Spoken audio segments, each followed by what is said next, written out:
Bismillahirrahmanirrahim. Assalamualaikum warahmatullahi wabarakatuh. Alhamdulillah wassalatu wassalamu ala Rasulillah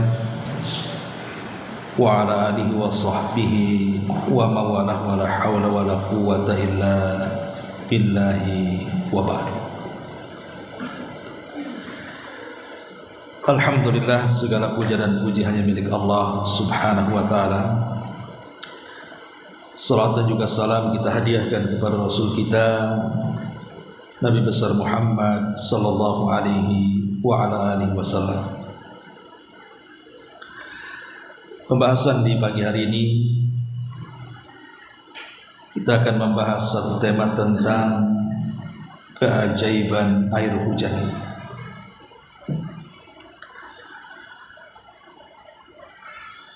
Dalam sebuah hadis dari Anas bin Malik radhiyallahu anhu, beliau menceritakan, kami pernah kehujanan bersama Nabi sallallahu alaihi wasallam. Lalu Rasulullah sallallahu alaihi wasallam menyingkap bajunya. Lalu beliau guyurkan badannya dengan air hujan itu. Qalu, para sahabat bertanya, "Ya Rasulullah, wahai Rasul, mengapa anda melakukan hal itu?" Maka Nabi sallallahu alaihi wasallam bersabda, "Li'annahu haditsu ahdi bi rabbih ta'ala." Karena hujan ini baru saja Allah subhanahu wa ta'ala ciptakan. Al-Imam Al-Qurtubi rahimahullahu ta'ala ketika memberikan catatan kepada hadis yang dikeluarkan Imam Ahmad dan Muslim ini, beliau mengatakan, wa hadza minhu sallallahu alaihi wasallam tabarraka bil matari.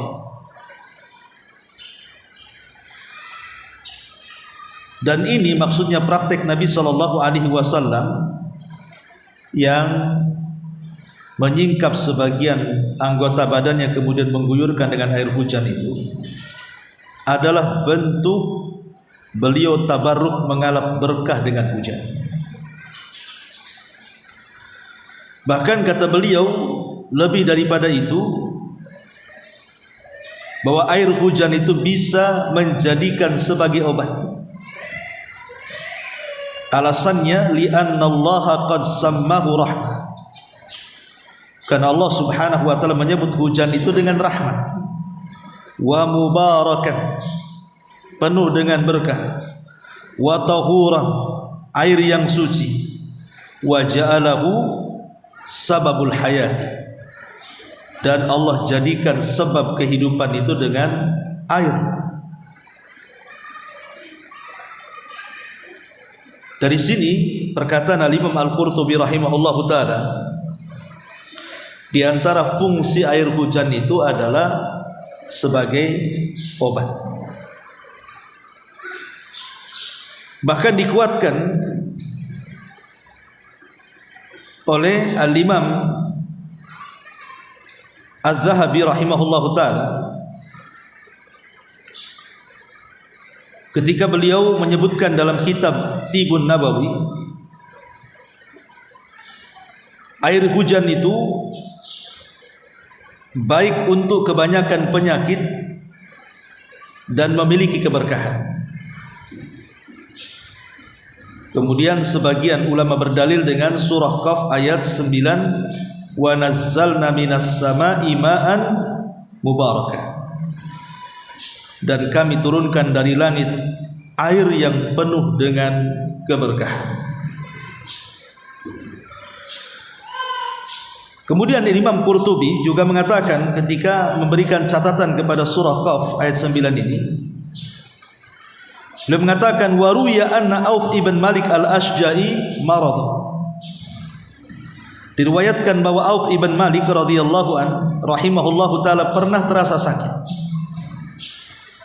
Faqila lahu, maka dikatakan kepadanya, ala nu'aliju, maukah kami mengobatimu? Faqala, maka dia mengatakan, "Ituni bil ma." Datangkan kepadaku air dari air hujan. Fa inna Allah ta'ala yaqul wa nazzalna minas sama'i ma'an mubarakan. Karena Allah Subhanahu wa taala berfirman di dalam Al-Qur'an, dan kami turunkan air dari langit yang penuh dengan berkah.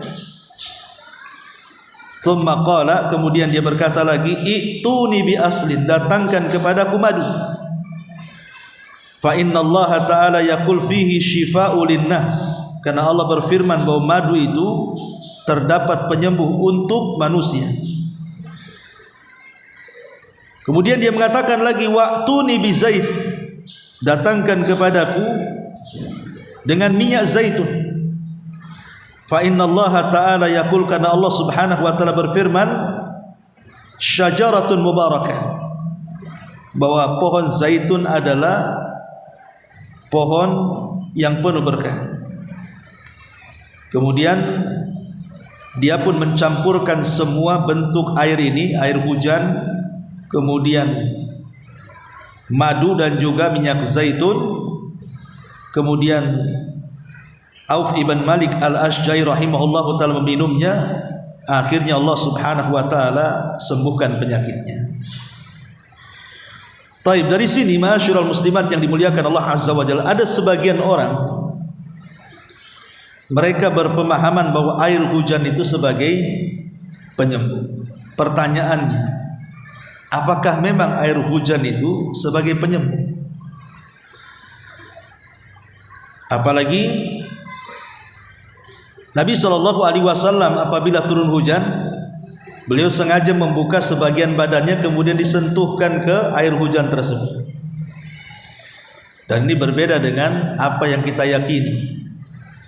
Justru kalau hujan itu langsung masuk kan, nanti sakit kepala katanya. Padahal Nabi SAW justru air hujan disentuhkan badannya, entah kepalanya, entah tangannya, pokoknya kenal air hujan kan, sebagai bentuk apa?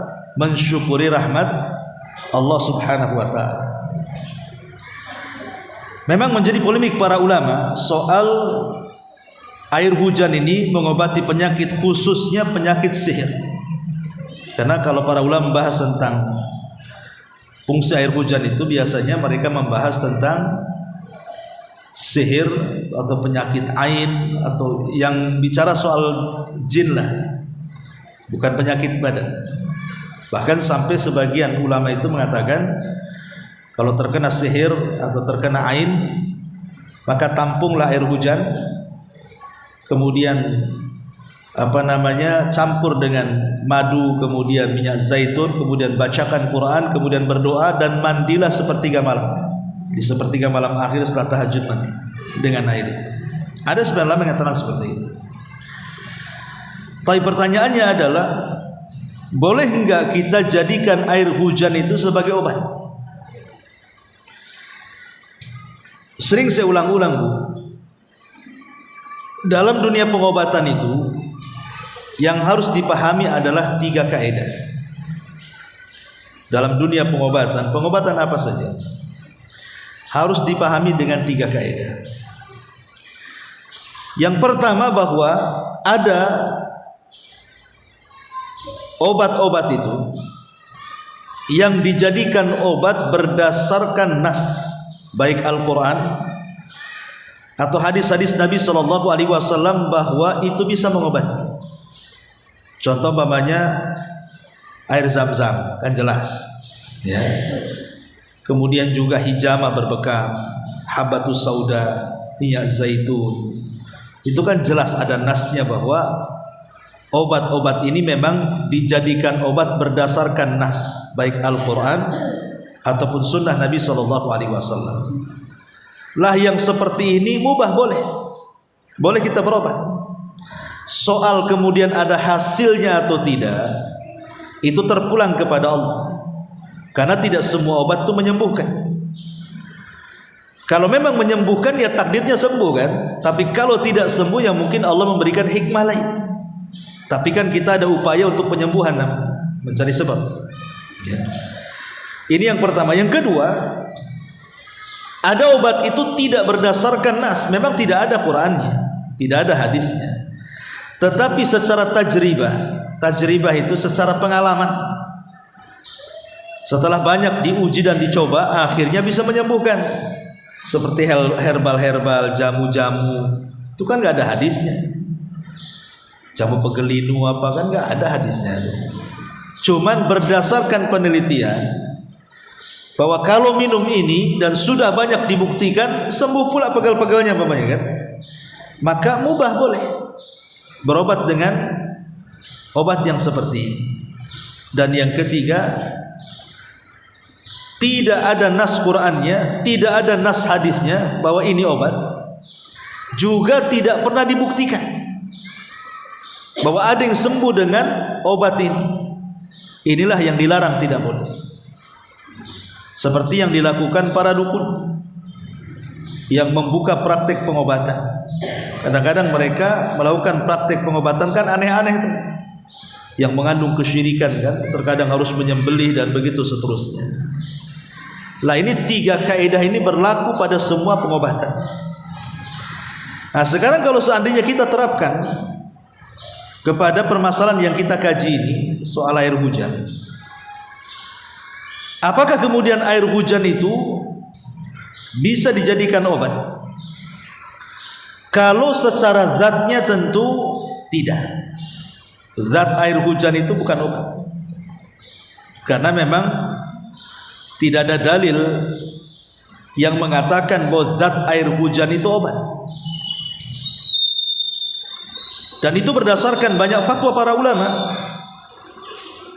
Di antaranya Syekh Saleh Al-Munajjid mengatakan, walakin la yanbaghi nisbatus syifa ila hadzal ma' illa bidalil. Akan tetapi tidak selayaknya menisbatkan air hujan sebagai obat kecuali dengan dalil. Dan tidak ada dalil yang menunjukkan bahwa zat air hujan itu adalah obat. Wa in kanat al barakatu tsabitatu li hadzal ma' qad tanfa fil ilaj walakin la najzim bi wuqu'il ilaj wasyifa ma lam yarid nassun syar'iyyun khassun bihi wala yanbagil jazmu bidzalika linnas. Kemudian beliau mengatakan, meskipun kita tidak ingkari bahwa air hujan itu penuh dengan berkah, bisa menjadi bermanfaat bagi obat, akan tetapi memastikan pengobatan dan penyembuhan dengan air hujan tidak ada dalil dalam nas syariat secara khusus. Artinya tidak layak memastikan bahwa air hujan itu secara zatnya adalah obat. Boleh jadi mungkin kita katakan sebagai sebab saja, dan itu pun harus dibuktikan kan, begitu ya. Harus dibuktikan betul nggak kalau seandainya air hujan itu menjadi obat. Kalau seandainya kemudian betul-betul bisa menyembuhkan dengan air hujan itu, berarti bukan zatnya, tetapi air hujan itu hanya sebagai sebab wasilah, tetap Allah yang menyembuhkan. Karena ada juga sebagian ulama ya yang saya dengar itu menceritakan tentang ada orang terkena stroke. Kemudian dinasihati untuk menampung air hujan. Kemudian setelah ditampung air hujan itu ya dicampur dengan madu, kemudian dicampur dengan minyak zaitun, kemudian dibacakan Al-Quran dan berdoa, karena doa ketika hujan itu kan mustajab ya, doa ketika hujan itu mustajab. Jadi dia mandi dengan air itu, qadarullah subhanahu wa ta'ala sembuh stroke. Ada kisah seperti ini. Tapi kan kisah ini kan 1001. Maksudnya 1001 itu kan tidak semua seperti ini kan, begitu ya. Kalau memang zatnya memang bisa menyembuhkan, kan semua orang bisa menjadikan air hujan itu sembuh. Kalau kebetulan kemudian air hujan ketika praktek kepada orang ini sembuh, yaitu karena izin Allah, berarti air hujanlah sebagai penyebab kesembuhan, tapi bukan zatnya.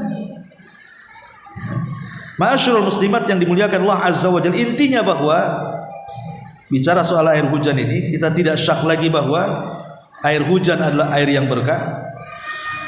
Air hujan adalah air yang penuh dengan kebaikan. Dengan adanya hujanlah tumbuh segala sesuatu yang ada di bumi, dan airnya juga bersih dan membersihkan, artinya bisa digunakan untuk wudu, untuk mandi jinabah, untuk macam-macam kan begitu. Dan air hujan ini air terbaik setelah air Zam-Zam, kata ulama. Air hujan ini air terbaik setelah air Zam-Zam.